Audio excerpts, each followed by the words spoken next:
I'm DaJuan Johnson, and I'm excited to introduce you to my Think Bigger Actor podcast, where I'm going to share with you different kinds of talks and coachings and conversations with actors and industry professionals on thinking bigger. I hope these conversations will help you on your path to success, because I believe success is an inside job that starts with your mindset and the thoughts you hold dominant in your mind. Change your thoughts and you change your world. Your path to thinking bigger begins now. Kikey. Hi, DaJuan. Oh gosh, I'm so excited to see you. First of all, it's been too long. What's up? Why has it been so long? Well, it's so good to see you as well. It's been so long because you got really busy. You blew up. You blew up your career, your endeavors, your professional career, and then COVID hit, and then I really just became kind of a recluse and to myself, and that kind of put it all wacky. But now, I started to get in touch with you via your podcast. I started listening to you, so I kind of felt like, oh, okay, there he is. There's DaJuan. And then, here we are, face to face. I love that. I love that. I love seeing your face. I have to say that, what listeners don't know, and we'll jump right in, is Kikey, you were one of my first people I worked with in Think Bigger Coaching. You were like one of my first clients, like ever. And I'm like, for real. Like when everybody, like, I don't think everybody, like I went and got certified as a life coach, right? But during that certification process, you came on board while I was getting certified and you trusted me. And I'm just letting it be known publicly and out there. I just want to say thank you, because you believed in me, from the very beginning. And so thank you for that. But I just really appreciate that. I just want to know, how was it working with me all those years ago? Oh my God, it was so great. I have to tell you, like, I don't know if you remember, but I had never worked with a life coach before. And when we started, I was like, I think it took me 3 or 4 weeks for you to kind of gently like steer me away from like therapy.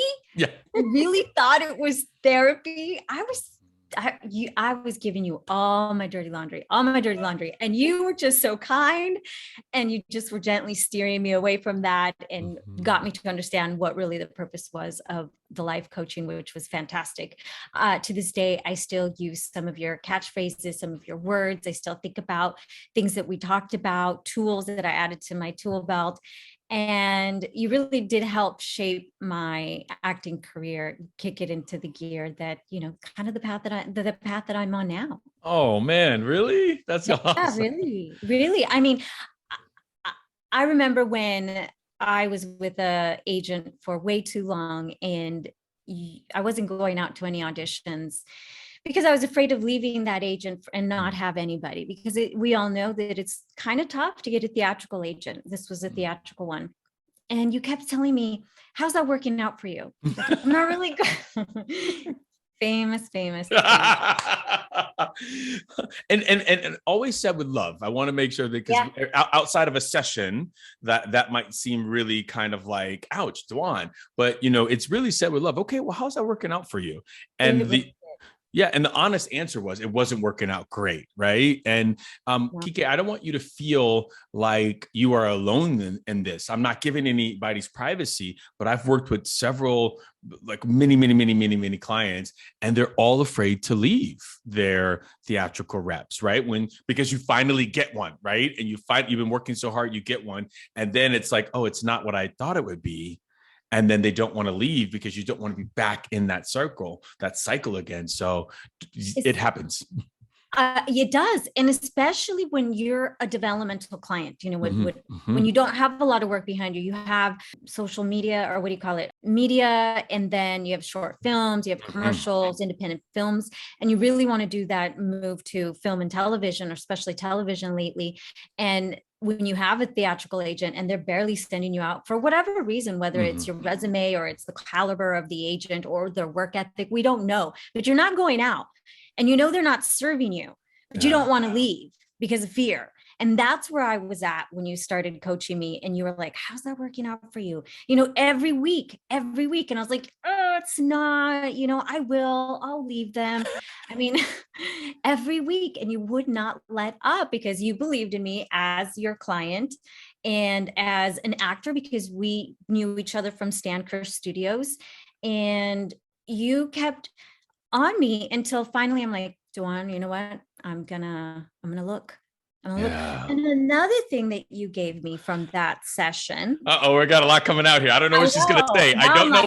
Okay, so let me get comfortable. I don't know what she's gonna say. What are you gonna say next? Go ahead. Okay. No. It's totally, it's such a great tip and advice. It's like, start with referrals, start with your friends, and then work out. And actually, I ended up getting my manager that way, and my agent. I ended up getting on a workshop. But the other thing that you helped me with was, I remember, I totally forgot at the moment, but you kept telling me the same thing. Yeah. Let me say something about the referrals. I believe, and I've always believed this, that actors are carrying around the cult of average belief, the group actor think belief, that other actors do not want to help them.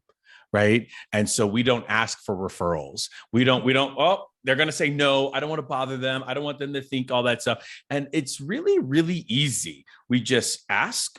And if they say no, we say, cool, you want to go to coffee later, and keep it moving. But we take it sometimes as such a offense against us, or it means something. It could mean totally nothing. They just aren't. Maybe that person is not comfortable. Maybe they just got with that agent. It could mean anything. The thing that we were trying to get to was just the ask, right? Let's just get up to that ask piece. And you did. And, I'm still excited and proud of you. I remember, and I could be wrong, I'm misremembering this, but I remember after that, you going to your new reps Christmas party. And you guys would have I remember seeing pictures of you, and I want to say Jody, or am I remembering this? Yes. All? Yes. Yeah, and you were really happy with this new person. I don't know if you're still with them, but I'm just saying, I knew you were happy with them, and we moved on, so. Is that right? Am I tell me if I'm it's absolutely correct. Your good memory. No, yeah. So that was the agent that I ended up getting, and effectively just kind of changed the course of my career as well, because I left an agent that wasn't working for me, and went to someone who all of a sudden I had all these auditions, and we all know that the more auditions we have, the more chances we have of booking. It's just like the law of averages. We always say that. And so sure enough, for whatever reason, just more auditions came my way, and I was able to not make them so precious anymore. Yeah. The frequency of it, right? Because if we're auditioning once every other month, they become very precious, and so much hangs on them, right? And so, but if we're getting them a little bit more often, then we're like, cool, I know what I'm doing. It's not the end of my career if I don't book this one. We get that. And it does become a little bit of a numbers game there. So. And let me just say, that agent that I left, I had gone out maybe 3 times theatrically in a year. Mm-hmm. Everybody, hence DaJuan's question. How's that working out for you? It's not working out. And you were probably awestruck and like, what are you doing? But you never said those words. Yeah. No, I wouldn't say that I was awestruck, because I think we get so in our world of what it means to be an actor, and somehow agents or managers or having those people on our team, I'm not saying this was you, but somehow it validates our experience, right? It means we are more legit a little bit if we have those people. But we also get to remember that I left an agent that I loved.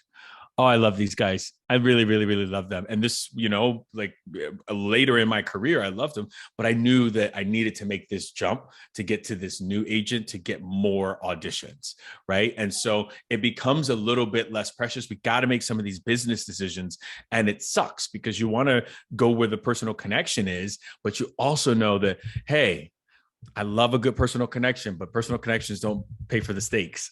Yeah. It's hard. And I'm a very loyal person. I tend to stick a little too long. I like, especially when you make that relationship and that bond with that person. And I do get a little blurry between business and professional relationship, and just being a relationship.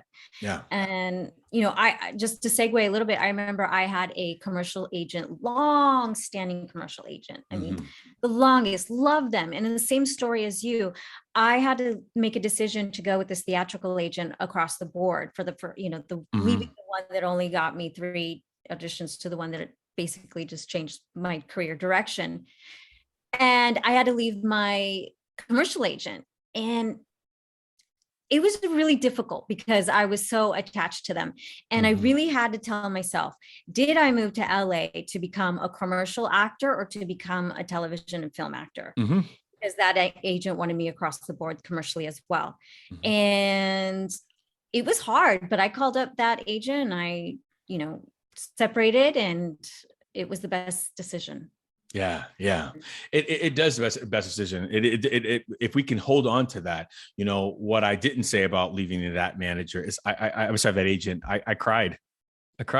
Because, like you're saying, we blend that line. There is somebody who's there with that, is seeing those wins, that is seeing those struggles, or seeing those pins that we have, or seeing those near misses, as they call them. Is that what? Yeah. And they see that and they're with you, even though it's a business relationship, and I really have to say, just everybody listening, sometimes, no, let me back up. What we've been told, what I want to say is that the right decision feels good. Sometimes the right decision does not feel amazing in that moment, but we know it's the right decision, right? Making the decision. And I knew that, gosh, this feels like crap to leave these people, but I knew it was the right call, for that. So, and speaking of, when Stan Kirsch passed away, even though I was not with these agents, that agent still called and said, I know. He's like, I know that he was really close. It must be a really tough day for you. I just wanted to say I'm thinking of you. And I thought and I was like, oh my God. Here comes the tears again, right? Yeah, because we had that relationship. And I think we still respected each other for, this is just a business decision, even though it sucks. And they didn't want me to leave. I knew I had to leave. It was just one of those things. So Kikey, you're not alone. I've never got to share that with you. That was so cool to hear. I'm going to turn my air conditioning off. It's hot here in Los Angeles, but I'll make sure it doesn't mess up our take here. You stuck around in the Think Bigger coaching for a long time. You did some power groups. You were like my first iteration of like the power groups. I mean, I really loved it. Yeah, I really loved it. I really loved our sessions with our life coaching, our one-on-ones. And I think I did it for, if I'm recalling correctly, around 2 years, a year and a half, 2.5 years, a year, between a year and a half and 2.5 years. I can't exactly remember. And I really loved it. But then, when you told me you were opening up your power groups, I was like, yeah, I'm in. I'm in. What else can I, develop and learn and grow? But what really excited me about the power groups back then was I wasn't taking acting classes. So I missed that camaraderie with other actors. And I wanted to be a fly on the wall and hear, like, what are other actors thinking, saying, doing, worrying about? Because I could be such a worrywart and I could be my own worst critic. And I wanted to kind of just learn from others, take their good and commiserate with their bad and grow together. And I got some beautiful friendships out of it. I'm still that you're still friends with, right? Yes. I mean, it was really, really such a magical time for me doing those power groups. They really helped. I loved it. The power groups for me have always been and still are. I just think that I wanted actors to know that you're not alone. Right? Because I was coaching one-on-ones with everybody and I was hearing the same things. I don't know if it was energetically just what was coming in my way or the field, what was happening in the industry, but like I was hearing the same things. And I was like, if we could get all these people together so that they can talk about it and I can coach and they can see, I bet we can move faster. I bet like the power buddies we had, I just thought it could happen. And, I'm going to just be honest with everybody that like my first iterations of them, they were clunky. They were a little bit clunky, meaning that like, it was like, oh, I went from 6 and then I went to 4 and then I went to, you know what I mean? I was trying to get the right number to like really be in a power group. And once I got it, I found the synergy. It felt like it just has clicked for me. And now more so than never, being in a power group and having community after we've just come out of a pandemic has been so incredibly important to so many people. So, I thank you for saying that. And I want to just say one more thing about the power groups. I had a young lady, I don't know if this was in yours or not, because I forget, but a young lady was in there and she just said, DaJuan, you don't know how important these power groups are. every other week we get to come in, and she said she was almost suicidal. And I didn't know that. I did not know that, but she said she's like, me every 2 weeks, I know that I have somewhere to be. I know that you were going to say exactly what I needed to hear. And that is when I realized that my power groups, that these moments were bigger than just us showing up and talking about acting. Like we were creating bonds and creating community and creating everlasting friendships and stuff like that. And so, you know, if anybody ever has a chance to get into some type of group thing out there, I think you should. I think you should. I really believe in it. Right now, I'm in a group therapy. You know, I went from one-on-one therapist to a group, and it's pretty cool. I really like it, all on Zoom. And you also don't feel so alone. You also don't feel so alone. So, all right, enough about me, enough about the Think Bigger coaching. I want to talk about, like, well, you know, just you. I want to just dive into you and talk about your career and just think about, like, how are you feeling about your career right now? We're gonna there's gonna be a timeline where we're gonna go backwards and forwards. I'm gonna talk about Jane the Virgin. I do remember Jane the Virgin, and if you'll allow me, I don't want to say too much about what was said in confidence. No, you know, you can say anything. But you know, but how are you feeling right now about your career? I'm really excited about my career because there just seems to be a lot of possibilities. But, you know, there's also a flip side to it. I'm also kind of frustrated. I'm like, okay, what's next? Why can't I go to the next level? And that's just my drive, my ambition. You know, I want to get there. You know, this journey has been a long journey for me. I didn't just start booking and it's just been happening. You know, what a lot of people, or even friends, or in my immediate acquaintances, don't know that it's been a decade, 2 decades in the making. And it wasn't until the second decade that I actually started working. So you know, so that's why sometimes I'm like, oh, come on already. Where's the next big role? Where's, you know, the higher, you know, roles and billings and things like that. But the other part of me is really proud and happy and excited with what I have. Sometimes I look at my resume and I go, oh, wait a minute. Holy cow. Really? Yeah. It just seems bizarre. Like, just, I don't know. It seems out of body. Like I don't realize it because I'm so in the moment that I don't. And you, I remember you telling me about you were able to like hone in on some of my idiosyncrasies. And that's one of them, where I don't look back and appreciate at sit and appreciate at what I'm doing because I'm always looking forward. So I think that wraps it up pretty concisely. It's that what I'm trying to say is I'm excited about it, but I'm also frustrated, but only because I don't appreciate it maybe at the moment that what I've built.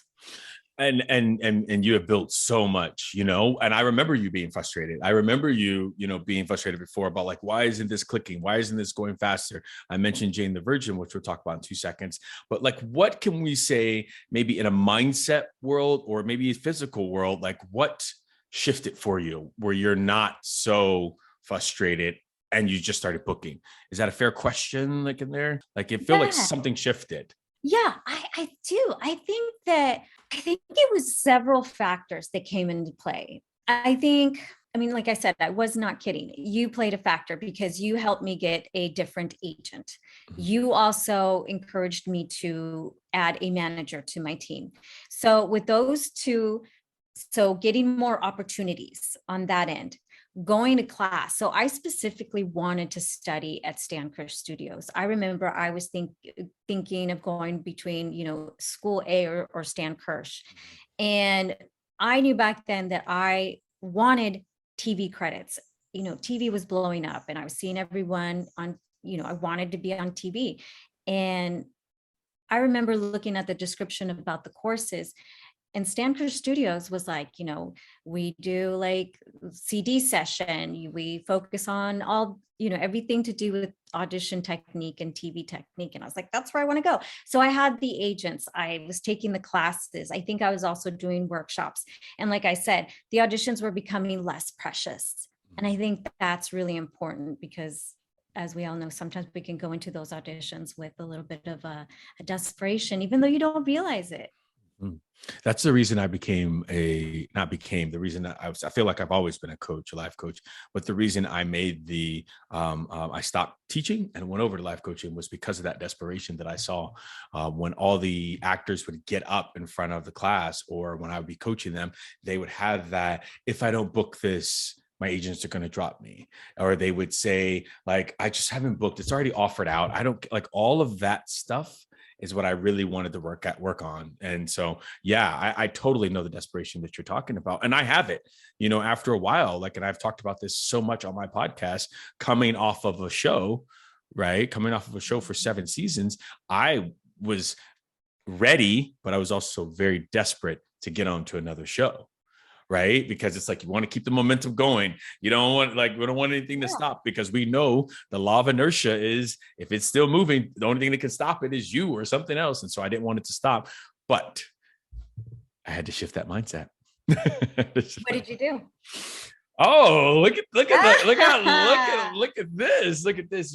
I'm still doing, right. And one of the things that I really had to break it down and understand was that it is not about getting on another show. It is, right, like, underneath.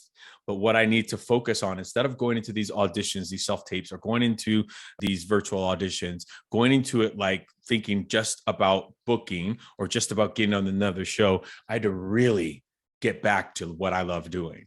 How do I want to connect to this character? What do I want to say about this character? What's coming through to me? Once I got out of that world, pens started happening again. You know what I mean? People started getting interested, but I was so worried about being technically proficient. I was so worried about hitting the beats. I was so worried about builds. And I was so worried about it because I knew, and if you're watching this on YouTube, you'll see me doing air quotes, because I knew what it took to be on a show. But I forgot, this is a big one, I forgot what it's like to get the job, to get on the show. Because auditioning and having the role are two different things. Like, auditioning, trying to book the role, is different than when I get on a show and then I'm doing it for seasons, right? That's me. I got it. They're just doing it. But when you are auditioning, they need to see something totally different, for that.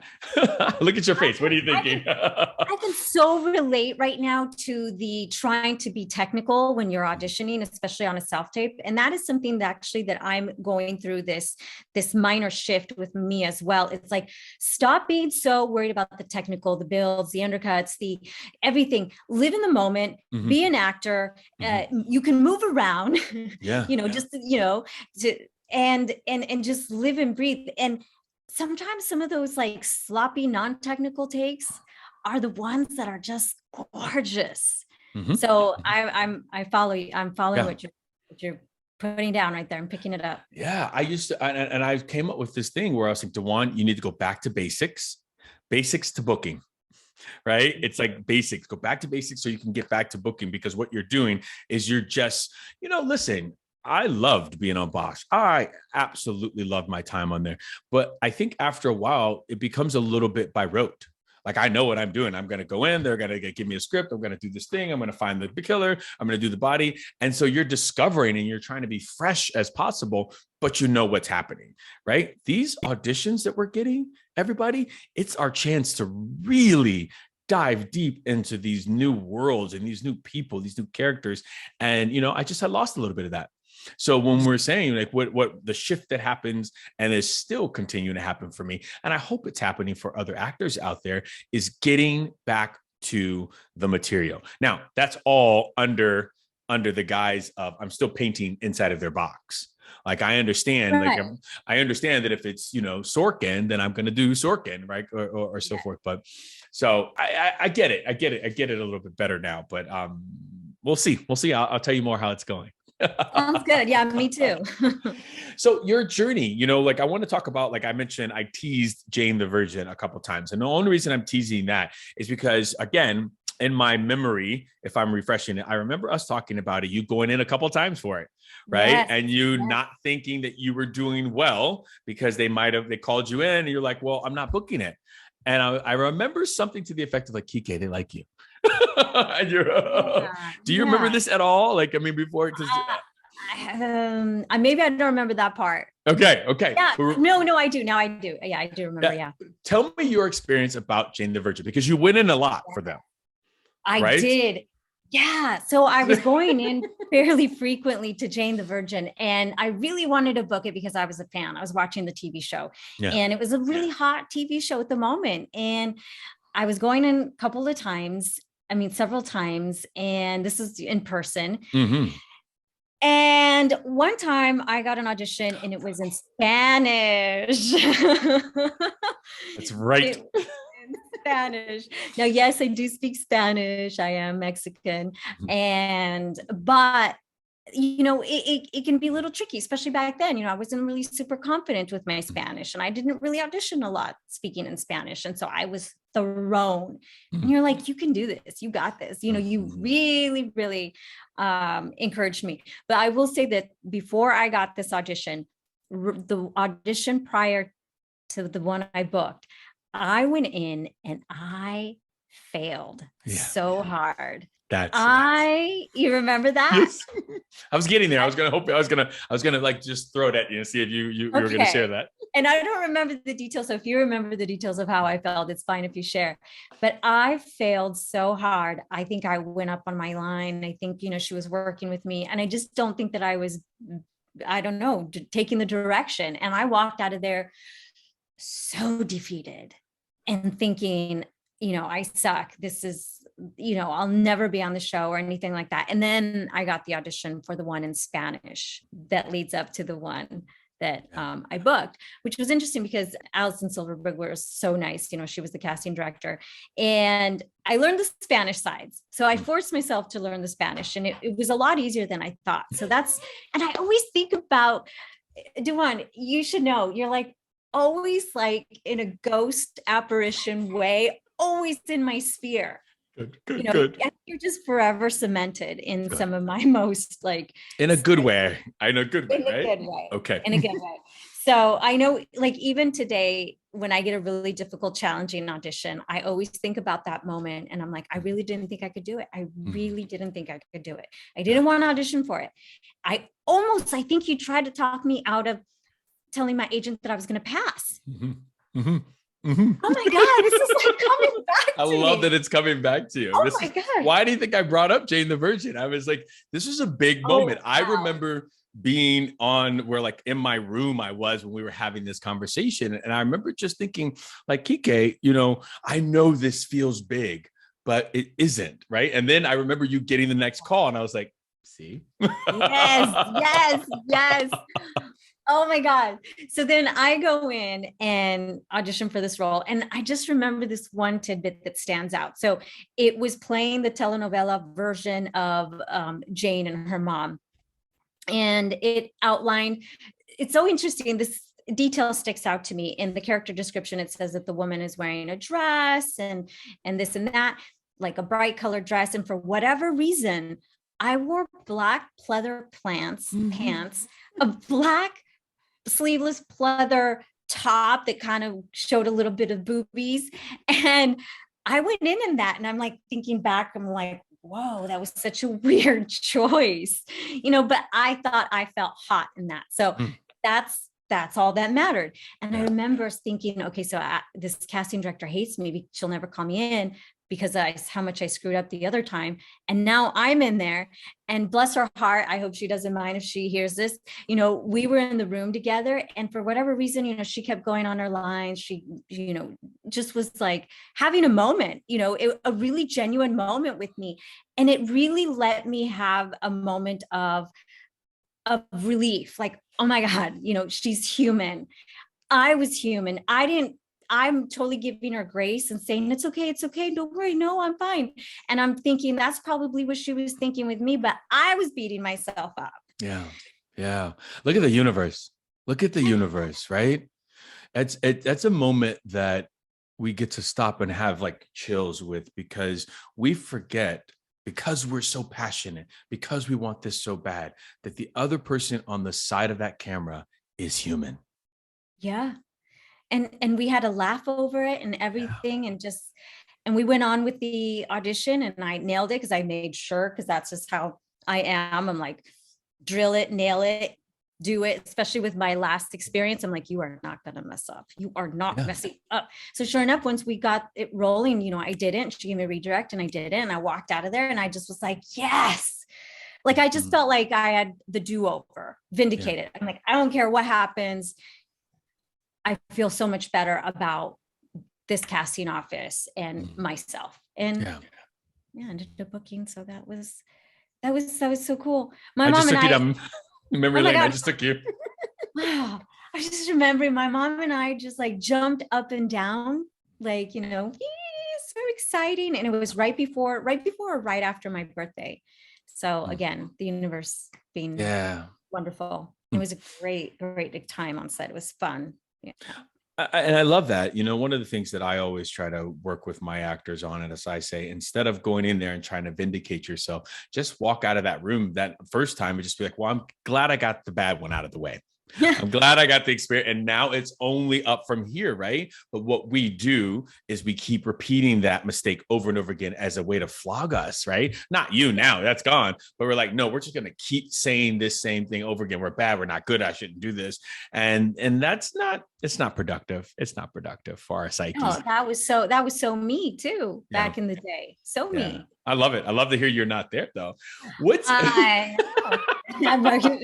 Okay, thanks for giving me the benefit of the doubt. I want to hear about your journey though, like, you know, to booking your first co-star, because I think a lot of people, you know, I hear it often. I want my first network credit, you know, I want my first co-star. I want to, like, what's been your journey there? Because I want to also take us to, like, Kikey, like, your booking, like we were dreaming about the vision of the recurrings, right? We were dreaming about the visions of, you know, seeing you on General Hospital, seeing you on Stargirl. Listen, I've been watching from afar all of these beautiful things, you know. So let's take us back before we get to that spot, and just about the journey to booking that first co-star. Yes, again, I was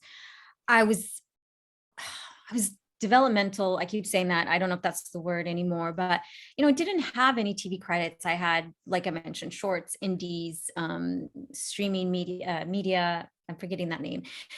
And like I said, I positioned myself at Stargirl Studios, was learning a lot, meeting you, Colleen, Jamie was really amazing, Stan, Kristen. It was just such a wonderful, wonderful experience. But more than that, I was in like hardcore training to get like TV ready. And I remember being really like in awe of anybody that had co-star credits. Like, I was literally in awe, like, how are you doing it? Like, it seemed like it was a formula. It seemed like it was magic. It seemed like some people were just, you know, bopped on the head by the wand and they were chosen to do it, because, you know, it's a struggle. It's a struggle getting up to that first credit. And I just kept studying, kept learning the craft, kept going to auditions.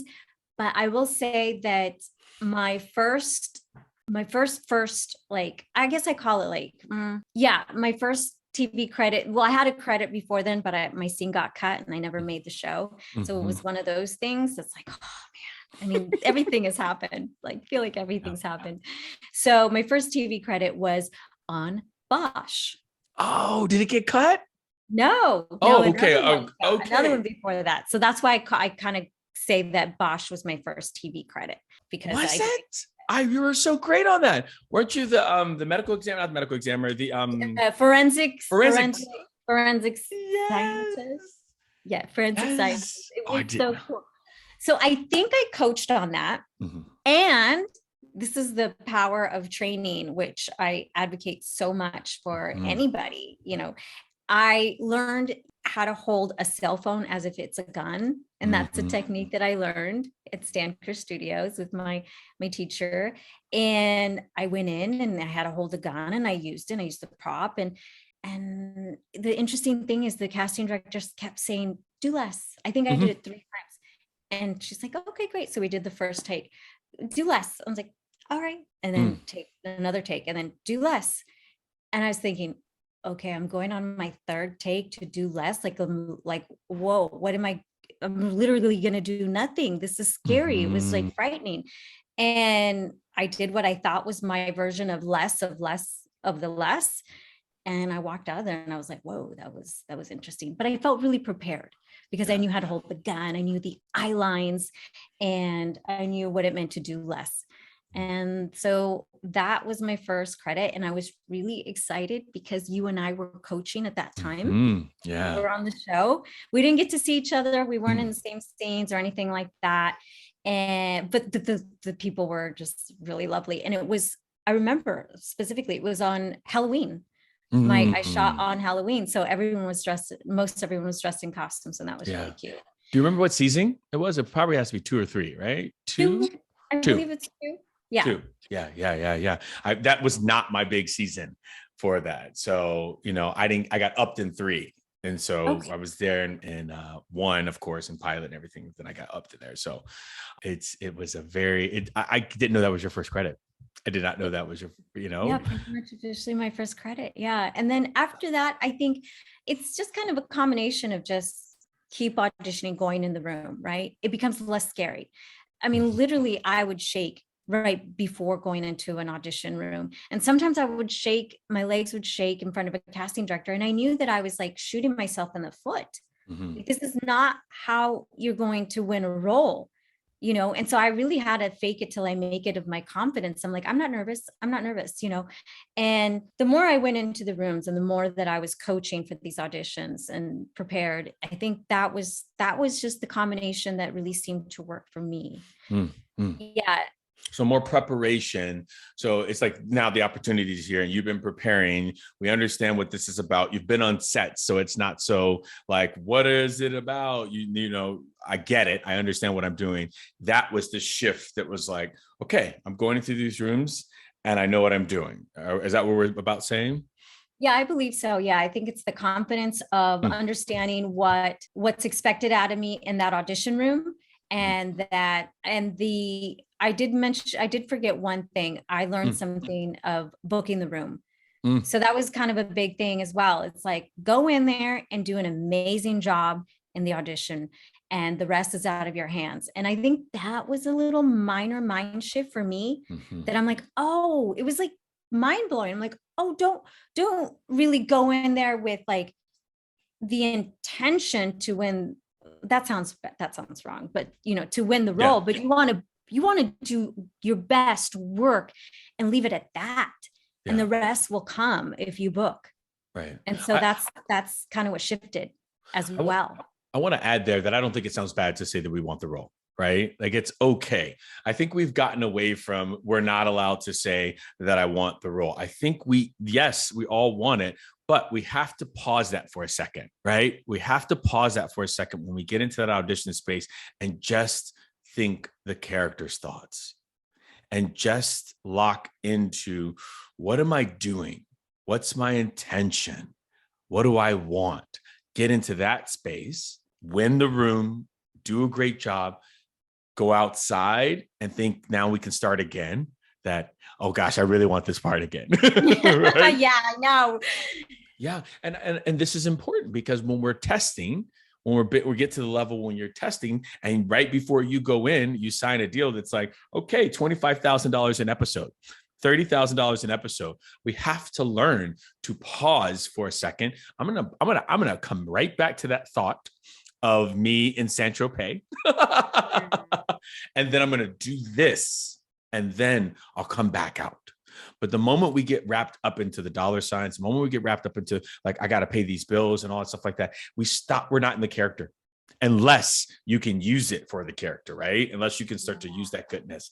But we got to what I'm also connecting right now is that ability to pause all that stuff starts even at co-star level.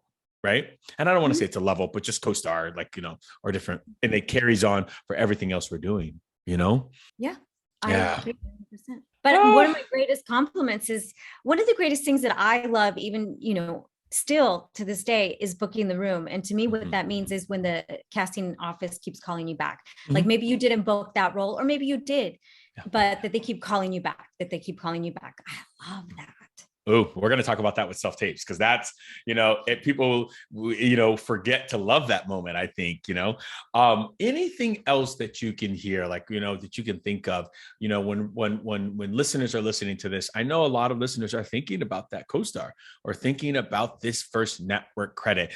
And I have a post that I wrote about a SAG card that I don't think about my SAG card anymore. Right. I remember it being like the number one goal I had on my goal sheet on my vision board was getting into SAG. I remember the same thing about getting my first network credit. So I don't think about it anymore. So I'm just wondering, are you too far away from that goal to be like, I do remember this thing, or we feel like we covered it? Yeah, no, I think I'm a little bit further removed, from the co-star credits. I mean, can you imagine that, by the way? Can you imagine saying that you just said that? If we really stop and look back, right? If you guys can see her, she's like, right? Like, that is something that we never, when you're in it, when we were in it and before it, we were like, this is like it. And I can't see past this. But if we could get to this place of, this is just going to be a blip on our radar. It's important, but we are going to move through this and get this. And I believe we're going to get it. I believe people are going to get it for that. I believe so too. I mean, it's just persistence. Yeah. That's another thing, is persistence. Yeah. That's good. So let's demystify the process about, co-star and then the recurrings that we got going on. Because like I said, I mean, first of all, let me say, sometimes people say that, not people say, the breakdown says it's going to recur and it doesn't. Yeah. And that's heartbreaking. I've been there, right?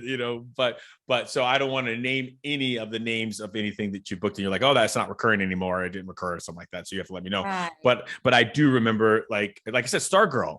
Like I was so excited. I was so excited. Anyway, I'm a superhero.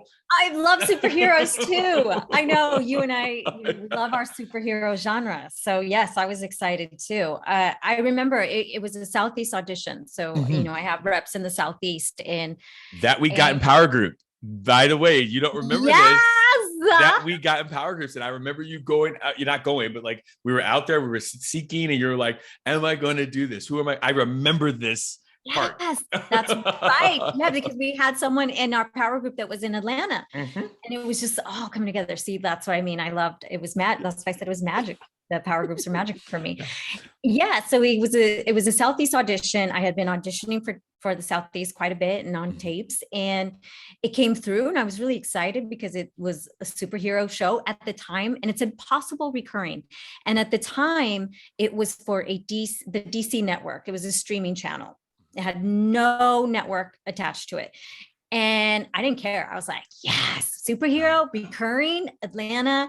Yes. Mm-hmm. So I remember it was in my wheelhouse, and I also coached with it. And I remember this so clearly because it was such a great experience, but extremely disappointing. I booked Stargirl, and I booked two other projects, and I couldn't. Yeah, of course. And one was a John Welsh show, and one was a series regular on a Snapchat show that they were doing. Yeah. And I was like stunned. I was like, what? Because they all kind of came in the same time. And I'm like, yes, I want to do a John Welsh show. Yes, I want to do Stargirl. Yes, I want to do the series regular on a Snapchat TV show. And I tried, but they were all conflicting dates. But here's where I want to get back to something that you said earlier about, like, when you do make a decision that you feel really right about, or that you love or at peace with, and everything else, that you made the right decision. So I chose Stargirl because it was the superhero genre that I love, and because it was possible recurring. No other reason.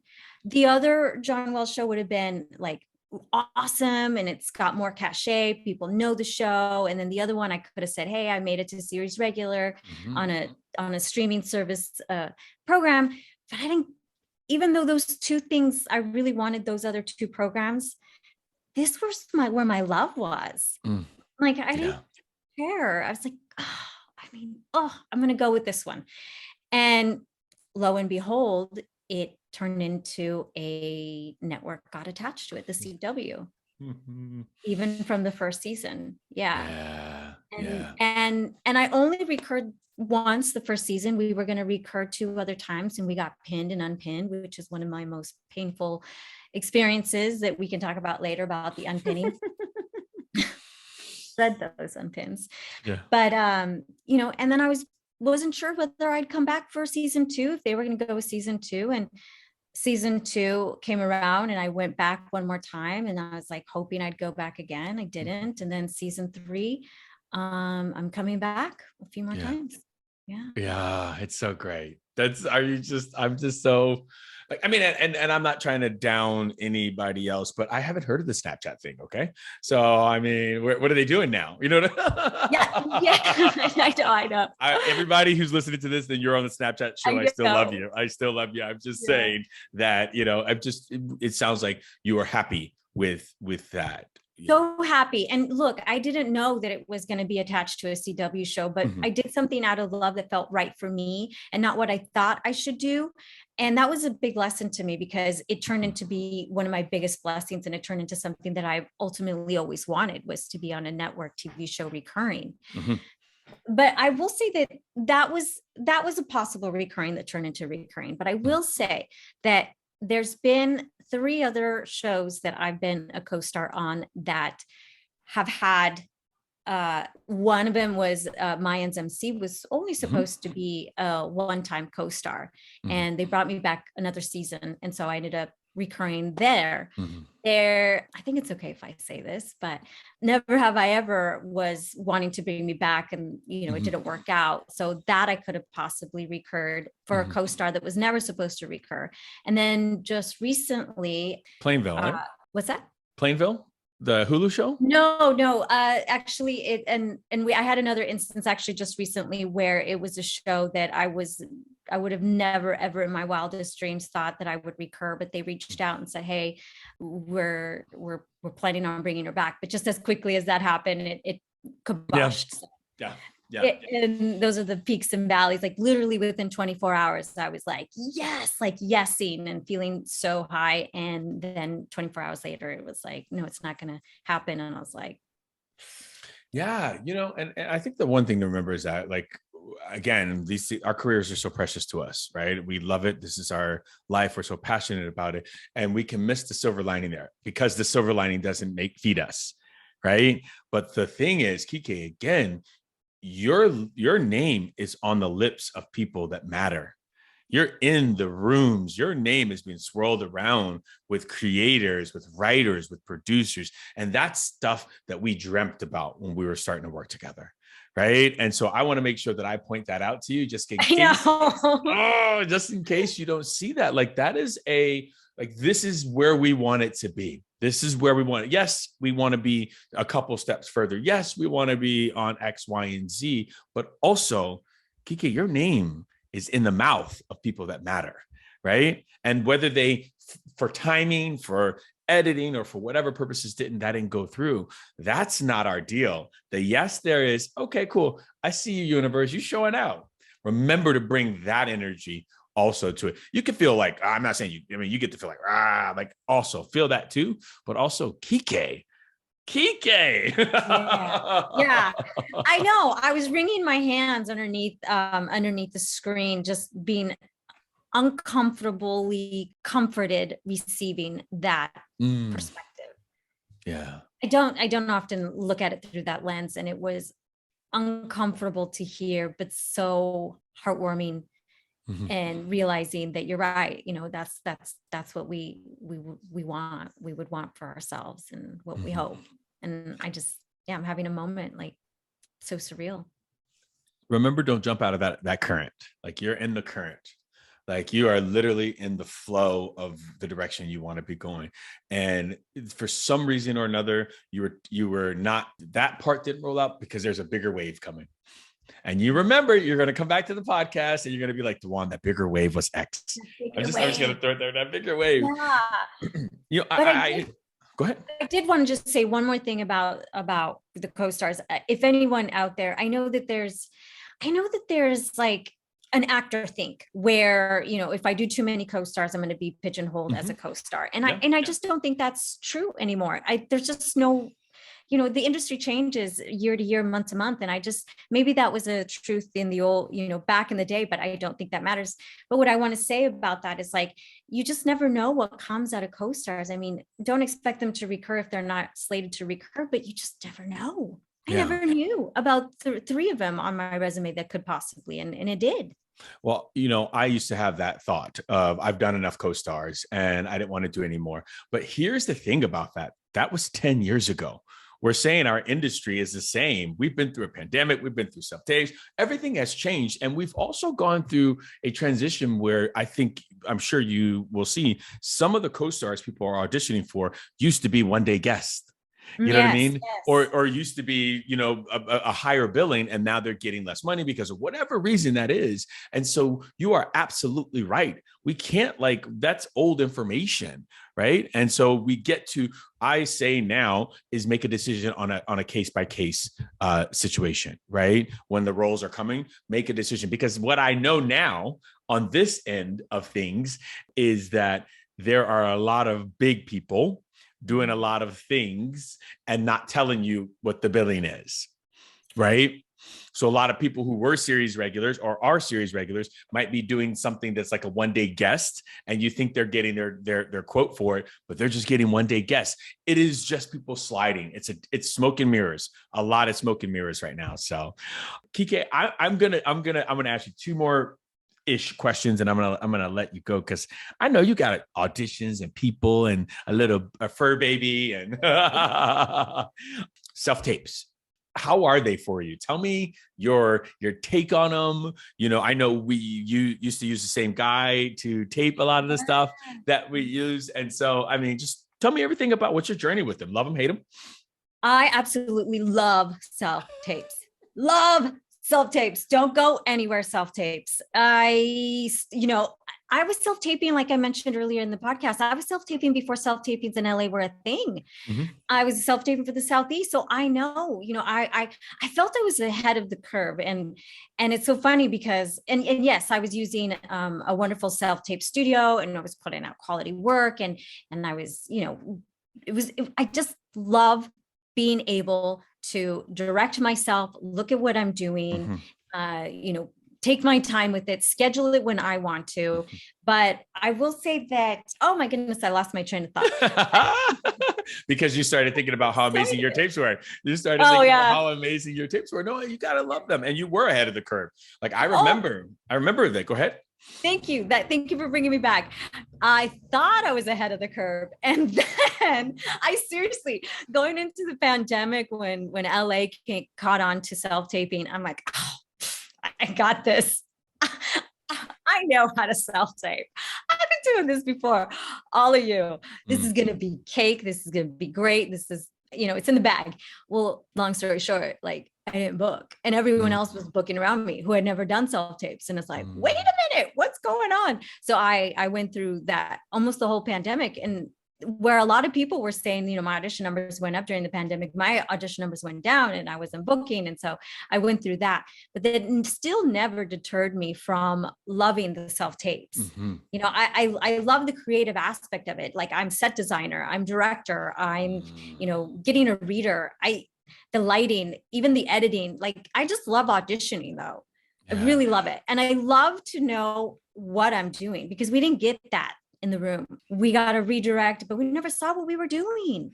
Yeah. I mean, you can course correct some things if you got bad habits. I mean, that's a gift. Kikey, I what you're saying is just, listen, you're talking to a guy who has shifted towards, I help actors book off self-tapes, because I think of them as, they're not self-tapes. These are like actor sessions where we get to like create our everything we want. It's a finished, polished product, right? We never did that in the room. I think everybody romanticizes the room, right? And they're like, oh, I was networking. You weren't networking. They were in and out. You just saw some FaceTime. They were like moving. That wasn't happening. Or when they thought they walked in the room, they were like, hey, Kikey, They were not. Sometimes it was not like that. And so now to hear that with self-tapes, what you're talking about, I feel the same way about them. I mean, I love the room too, but I also think the self-tapes are, especially with somebody, I have 2 kids. And so I don't have to find a sitter for them. I don't have to like worry about, okay, this audition in the room is taking too long. Oh right? yeah, that was the worst. I had to like drive from work and go to auditions. That was a whole stress. You don't even have to think about that anymore, do you? Like, I mean, like, no, thank you. Yeah, that is really great. It's good. It's really, really, really great to hear that. So, all right, we're gonna land this plane, and I'm gonna do some lightning rounds with you. Okay. Lightning round questions here. What's the most important thing you've learned in this business? That it is ever changing. Just like we mentioned, just trends change, protocols change. It's never the same when you have to go with it. We're doing self-tapes, so you have to go with it, just it's ever evolving. Yeah. Have you ever thought about quitting? Yes. What do you do? I thought about quitting at least half a dozen times. Yeah. What do you do to get through that? I give it up to the universe and God. I'm spiritual with a religious upbringing. And so I talk to either God or the universe and I say, hey, if I'm not supposed to be driving this car, I'm taking this hands off the steering wheel, tell me where I need to go and I'll go. And it just always, the answer always comes back from the universe. It's like, I'll get a booking or I'll get a call back or I'll get an audition or, something to do with the industry. And so I was like, you got it. I heard that. Yeah. How do you overcome comparison in the business? That's really tough. It's so tough comparison. It's a horrible thing to do and it'll zap you of all your joy right away. I will say that I have to remind myself that everyone has a different path.